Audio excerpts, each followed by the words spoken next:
We are live. Good afternoon. Hello, Jane. This is for you.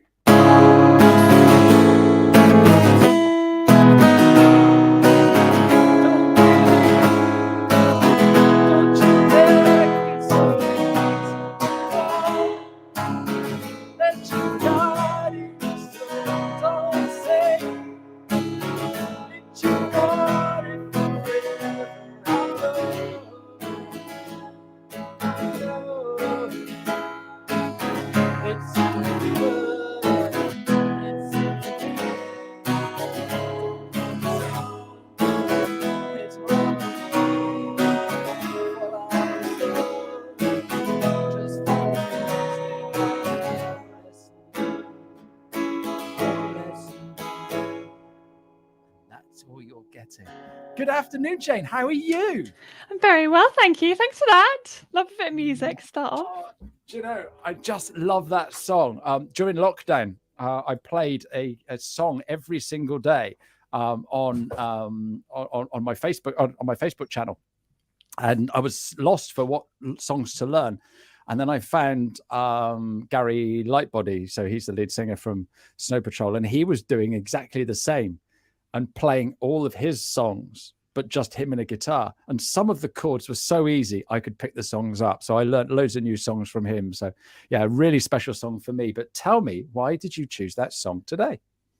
I liked those lyrics at the very beginning because it was all about sort of don't give in, and it allows us to recognize some of the things that we don't realize we have the power over. And obviously that's kind of what I'm all about, is showing people what they've actually got power over and what they've got capabilities of that we maybe haven't been taught, and therefore it's very easy to give in and we don't realize how powerful we are. No, perfect. Absolutely perfect. So Jane Tarrant, we've seen you snoring and breathing all over LinkedIn. Tell us a little bit about yourself. Yeah, sure. So my name is Jane. I'm the founder of Link Breathing, and I'm a breathing retrainer and awareness coach. And I basically just love what I do. I just love it. Get to work every day from home if I want to, or go out to corporate events, do Zoom calls in person, and just get to spread the word of something that I'm super passionate about and get to change people's lives on a daily basis. So couldn't really be better. Absolutely fantastic. Just watching your profile on LinkedIn, it's a great profile. You're a lot of fun. So thank you very much for coming on the show today. So what is it you love about LinkedIn? With LinkedIn, well, there were times when I didn't love it, and I've got to say that it's important to recognize the contrast. And I think I've recognized, especially from working from home, that LinkedIn is a space where lots of people who are maybe isolated in some areas of their life, maybe in workspace, are genuinely wanting connection. It's not just a case of you're there to sell and run, although there's lots of people doing that as well. You don't have to obviously have those people on your feed so much. And I've really enjoyed meeting people like yourself and a number of other sort of even sort of small business owners and startups, where people are just, they want to have that real connection. They want to have someone to talk to download their brain to. And I can do the same with them. And it's been really, really wonderful with that kind of connection. No, it's absolutely superb, isn't it? And you never know who you're going to meet. So no, it is amazing. So that's cool. How long have you been on LinkedIn? Oh, years and years. If you told me to look it up once, and I can't remember. I think it's the same as you. 2014, 15. Yeah, it's crazy, isn't it? It's crazy. Yeah. But it's only in the last X number of years that you've really been using it how you are today. Before, it was like my CV online Yes. and somewhere to maybe sort of try and sell within sales careers. But even then I didn't really get it. And I had very little use of it for quite a long time. It was only in the last couple of years. And even then I didn't quite understand how it worked. Brilliant. Okay. So how often do you create your own content on LinkedIn? All the time. All the time. That's an amazing answer. I'd say I try and get something out most days, but I also don't beat myself up if I don't have a predictable schedule, because I think it's important you enjoy it, because that's the only way you're going to keep going. Yeah. And what sort of posts do you like doing best? For me, it's the images, the creative ones. Recently, I started doing more documents, so that I can actually show more than one page at a time, but have a central front image. And that's been really good because it shows that I can have a creative side, and I can, use my branding, get sort of eye-catching things, put sort of important information out there for raising awareness of what I do and the importance of it. But I can do it in a way that just opens up a new part of me rather than keeping it too boring. Yeah. Would you say you're creative? Yeah, I would. I think I definitely dampened it for a long time, and I've recently, since working for myself, been able to really try different things, and I've challenged myself a lot more with creativity, sort of saying it's not a case of, oh, you're not good yet, or just give it a go and see what happens. And that's been really, really lovely, because every day you have to create something regularly, so it's not like you're trying to create a masterpiece. It's got to be good enough, and you'll get better with time. Yeah, absolutely. I've just uploaded a video to my YouTube channel, and just playing with Canva and YouTube and stuff like that. It's not brilliant, when you look at these amazing YouTube people, but if you look back at my first one, oh my goodness, it's incredible. And it's just by having a go and doing it regularly that you improve. One of the things I also did today was record a video with some top tips, and one of the slides was out of date because my profile has changed a little bit on LinkedIn, as you'd imagine. And underneath that image, when I took it off, was my very first one. And oh my God, I needed to go on my LinkedIn training course because it was rubbish. So it's funny, isn't it? How just a little bit every day you improve. Yeah, I think it's important in life in general, but by having your own business, it forces you to push through those barriers, because if you don't, you'll it will fail. So you're in that space where you have to learn how to grow, and the only way to grow is gradual. Yeah, absolutely. Okay, so how much time do you spend on LinkedIn? Depends on the day, but I'm probably spending at least an hour a day now, and that will be either a little bit of design alongside sort of writing it in, and then a lot of messaging. I try not to have too many inboxes because they're quite difficult to manage if they get too far back, but definitely commenting on people's posts and connecting with people I actually want to. I don't just comment for the sake of commenting. I'll only comment on the type of post or the type of person that I actually want to have a communication with. And that's really made a difference to me wanting to spend time on it. Is actually, it's not for doing it for the sake of it, it's doing it because you really get something out of it as well. Yeah, no, I get that. And so you would have seen your feed really tailored now to the sort of things that you're looking for. Is that right? Yeah, exactly. I see things that are more in line with what I value or that I'm interested in, or people that maybe they're not in my areas of specialism or interest, but I like that they're sort of trying to raise awareness in their field, and I find that inspiring. And it's good to surround yourself by those sort of people. Yeah, absolutely. Okay, last LinkedIn question. Have you got any business as a result of the work that you're doing on LinkedIn? Yes. Well, is it a yes or a no, Jane? Well, I think it's important to be like, there's been some people where I've met them and I've been through a course and they've introduced me to somebody else, and that's got me onto. And so sometimes not directly, but quite often indirectly. There's been a couple of things where I'm likely to have a couple of corporate jobs out of it and things like that, but they're still yet to pay, therefore I can't call the business. It would be down the line. I reckon it will be. At the moment, it's been much more about those getting people introducing me to other people because they know what I do, and that's generally how my business works. Absolutely. That's brilliant, because it's brought me on to my next question, right? So tell us what you actually do. We couldn't have planned that, could we? So I basically teach people how to breathe healthily again, which most people laugh at and think, well, pretty good at this, I'm 30, 40, whatever, done it for quite a few years. But for me, it's about challenging our lack of education, our lack of awareness, and teaching people that they can sort of have a control over their own bodies in a way they never knew before. Understanding how to stop panic attacks, how to reduce them coming on, actually to spot the signs early enough and counteract before you get to the state of a panic attack, for example, to deal with anxiety, pre-speeches, going into large groups of people at work, having to stand up and speak, all of those are really scary, or going back into the office for the first time. So dealing with that element and giving people the tools, or just showing sort of more like, here's a mirror, this is what you've already got inside you, is a big part of what I do, the empowerment side. And then I sort of niched a little bit on snoring, on LinkedIn especially, because I've got a snoring course, which is like an 8-week course where I have pre-recorded content, and then I'm there as a support. And that has been really interesting because it's like the tip of the iceberg. A lot of people think that snoring is the thing that they're interested in, and obviously it's a good hook for people to go, actually, that's the problem I've got, I want to deal with it. But it's what they learn on the journey that's really important. It's not just about the snoring, it's what else isn't happening. Are you prioritizing yourself? Are you getting enough sleep? Are you putting your business before your health? All of these little micro things that are often why the snoring can get worse in the first place, because our breathing's got worse over a period of time, and other things have got worse over a period of time. But equally, you get to kind of fight more than one battle at once, just through people realizing there's one thing they need to work on. And that's the exciting part, that it seems so simple, and yet it's much more complex. And the way we breathe really matters. So many people don't even realize that there is an unhealthy version of breathing, or that the way they're doing it could be improved.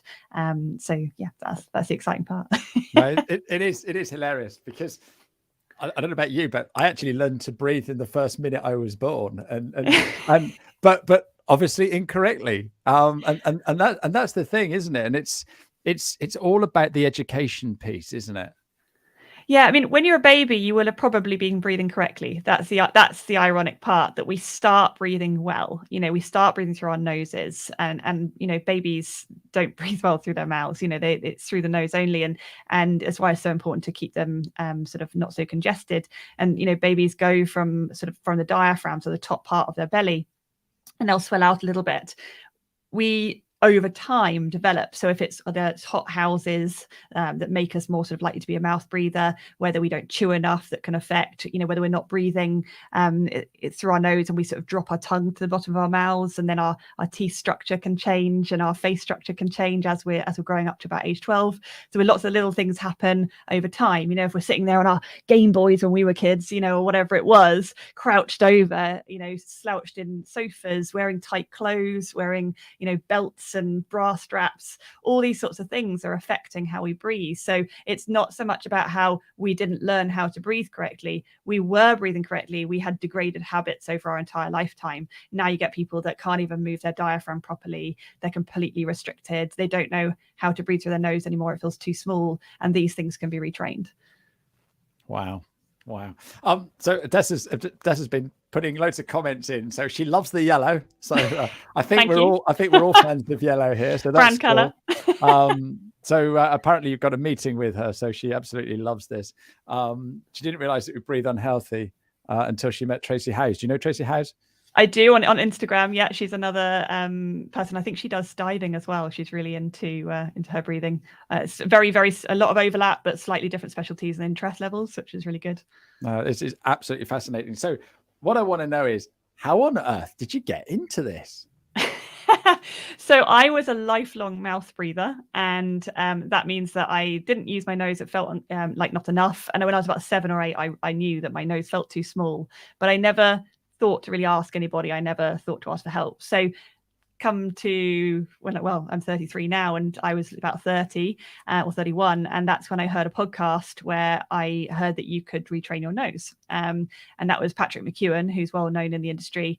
And I was like, well, that's pretty amazing. I always wanted to know if you could use your nose again. So I just started learning through Patrick's courses, and I signed up to some other courses. And whilst I was doing that, I set up the business as I was training, because I thought, this just literally fascinates me. I can't help but read it. I read the book Breath by James Nestor, and I just soaked up everything I could from anybody who knew anything in the industry. And then I thought, but the best way to learn is just get going and work with people, because it's people and their overlaps that will teach you the most. So at the beginning, I just took what I knew at the very basics, and I gradually built on and made a pattern, and I've sort of spread out much from there. And it's been amazing how quickly you can pick up so much more knowledge than the general person, because I'm interested, and I have a number of people who are willing to talk to me and are willing to show me what effects it has, whether it's they might find it easier to go to the toilet, for example, from working with me. But unless I'm open with someone and ask those questions, how do I know what benefit it can bring? So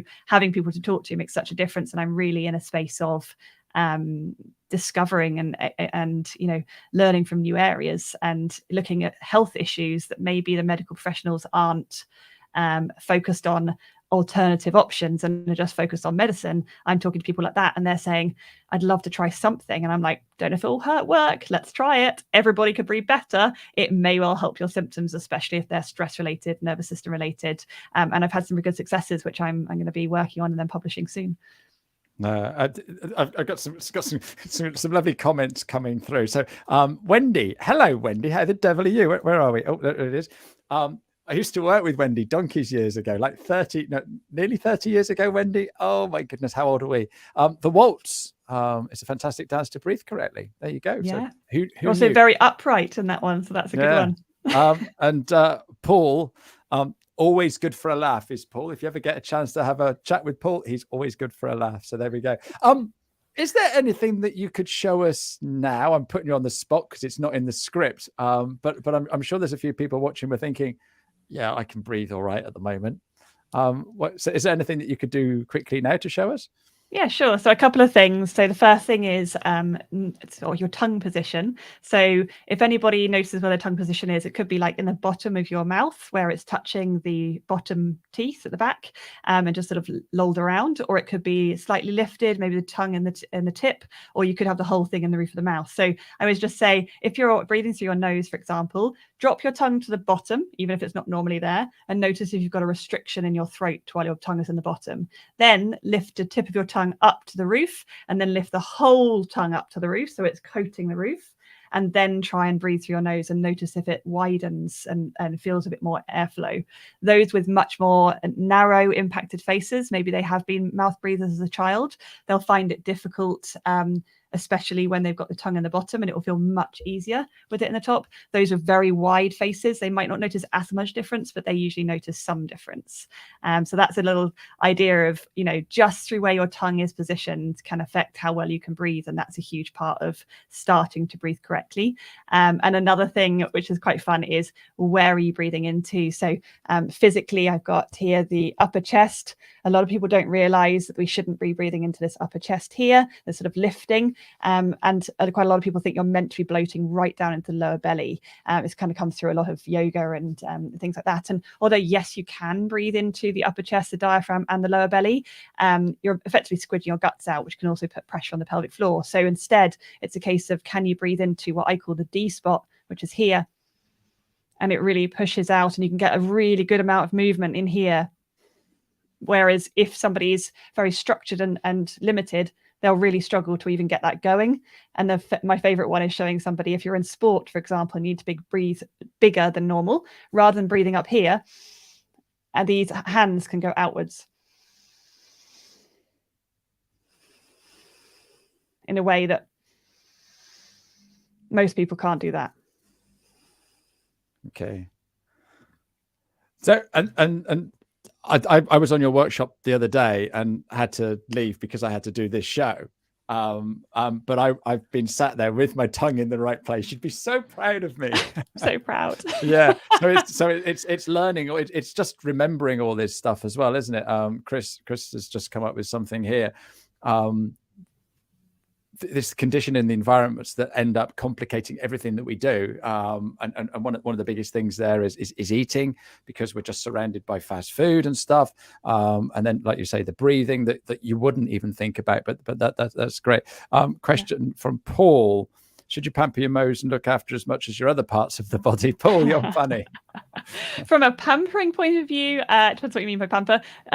Prioritizing, yes. For me, if I get a cold, for example, I actually tape my mouth up at night, pretty much every night anyway. But if I get a cold, because I've trained my nose and I've trained my CO2 tolerance, which is basically how much CO2 we can tolerate by holding our breath in, for example, and not sort of dumping it as quickly as normal. So because I've trained that better, I'm able to, breathe through half of one congested nostril, for example. I'm now now able to decongest and keep my mouth tape on even during a cold, which then reduces any irritation on coughs and getting sicker. So I've noticed I've recovered much better and not got as sick since I've been doing that. So to prioritize your nose and to keep it decongested, yes, absolute priority. Most people don't even know how to naturally decongest their nose. And all of this is in your snoring workshop? All of it's in my course, yeah. So I give some things away free online, but I also try to keep it that there's so many areas to the process. It's a case of letting people understand that if you're interested in doing it and you're committed to doing it and you want to feel like your body can recover better, you go on a walk and you've got heavy limbs and you're feeling tired, that's because you've got a lack of oxygenation to your muscles. If you can't think clearly or you're panicking, it's because you've got a lack of oxygenation to your brain. People want to be able to take control in certain ways, and this can be a much better way to work on your health than trying to lose weight or trying to eat healthier or trying to do more sport. That's a lot of effort and can be very difficult because it's an area maybe they've got some associations with.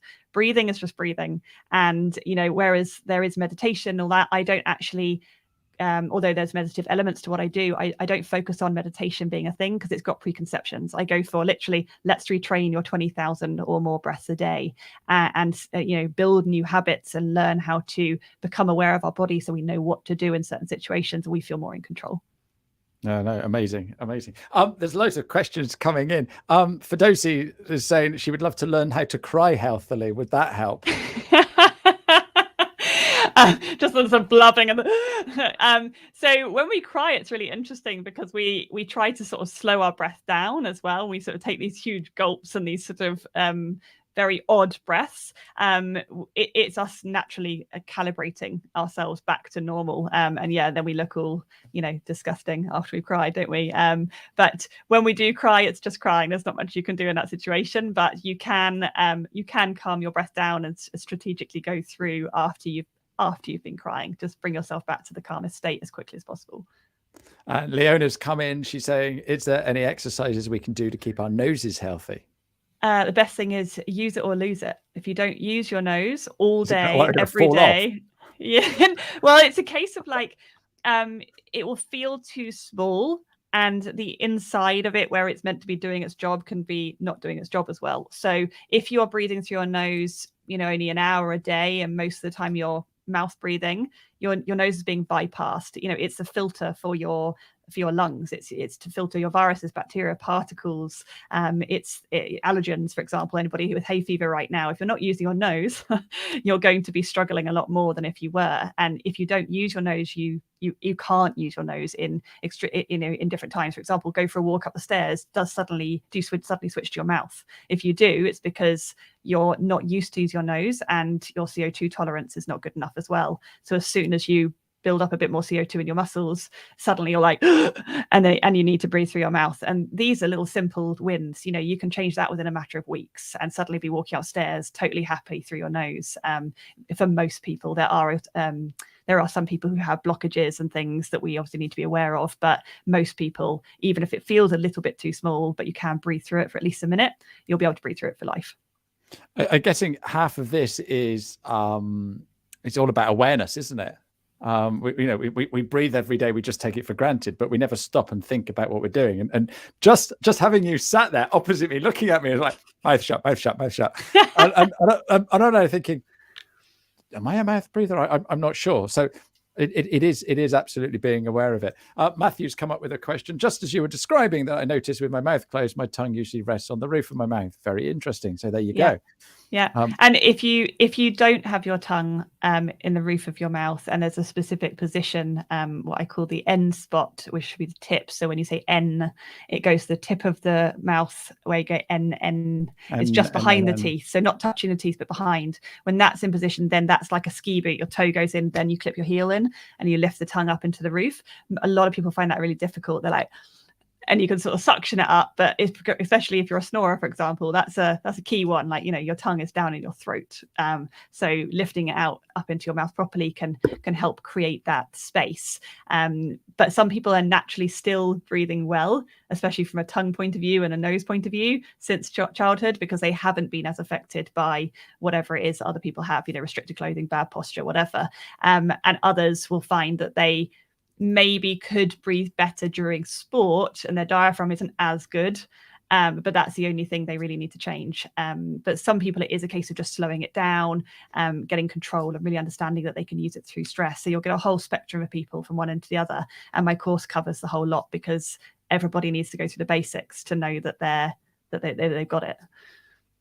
No, fantastic. We could talk for a little bit longer. We've gone over our 15 minutes, Jane. You've been an absolutely fascinating guest. I've got one more question for you, but I just want to let everybody know who's coming up. I don't know if anyone saw my post this morning, but on May the 3rd, I have got Neville Wright coming on. Let me just get rid of that banner a second.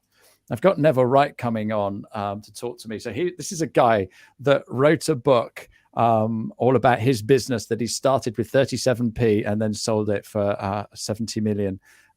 So absolutely amazing. I'm looking forward to that. That is the 3rd of May. But next week, I have got the most delightful Claire Sooty coming along to talk, tell us all about her language and her translation business. So looking forward to having her on next week. But Jane, you have been the most amazing guest. Now, I don't want to put you on the spot, but I reckon we could actually get away with doing a whole hour-long session on breathing. So we'll talk about that and maybe bring a breathing special because it's been lovely. And everyone's got all these amazing comments. You're all yellow and stuff like that. Let's see if there's any more questions.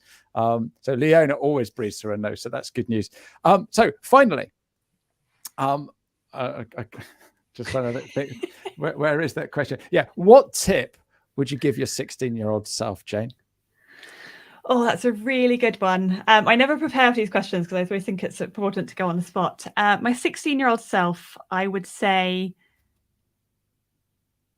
that understand everything you can about yourself and especially the hard parts, and make it your lifelong mission, because it's only when I really started to do that I really started to find some strong happiness in my life and in a way that I felt like some things were sustainable and that I could achieve things that I thought that previously I thought that I was capable of achieving, but then started to worry whether actually that wasn't the case. Maybe I was feeling too weak, or, I'd burn out too quickly, or, all these things that have let me down through what I've not done for myself and I've not taken control. So I definitely say that, learn what you can and write down too, what tools do you have? What control do you have over yourself? What can you do to your own nervous system? How can you feel powerful in a space that, just with the knowledge you've got and understanding how and when to use it and that awareness of yourself, it's incredible. You wouldn't believe how many people, they might think they're aware, but they're not. And even I think I'm aware to a point. And because I think I'm aware, I know I'm not. I know that there's so much more to be aware of. And once you get to that point, you're on a grace journey. And that's going to be a much more interesting and healthier life overall. Fantastic. What a great answer. Jane, you've been delightful. Thank you so much. Thanks to everybody for coming along and watching and for all your amazing comments. Jane, if you can go into this chat afterwards and drop details of your snoring workshop, then and then people can get hold of you as well. But thank you very much indeed. We'll see you all again next week. Cheerio. Thanks for having me.